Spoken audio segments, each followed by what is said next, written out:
Nikita Mirzani mengaku tak tahu menahu mengenai kabar yang menyebut Pemprov DKI Jakarta mencabut izin usaha Hollywings. "Enggak tahu gua, enggak tahu apa-apa.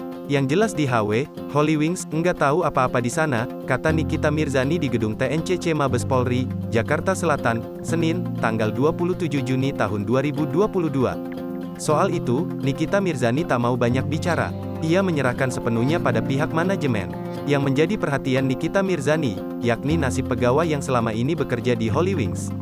"Kita punya ribuan pegawai yang juga mencari nafkah di sana. Banyak juga orang kaya kalian cari nafkah buat anak istrinya," tandasnya.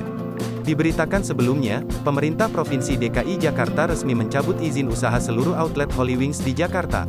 Pencabutan izin seluruh outlet Hollywings di Jakarta oleh Dinas Penanaman Modal dan Pelayanan Terpadu Satu Pintu, DPM-PTSP, Provinsi DKI Jakarta tersebut mengacu pada isi rekomendasi dan temuan pelanggaran dari dua organisasi perangkat daerah, OPD, yakni, Dinas Pariwisata dan Ekonomi Kreatif, Disparekraf, Provinsi DKI Jakarta serta Dinas Perindustrian, Perdagangan, Koperasi dan UKM, DPPK UKM, Provinsi DKI Jakarta.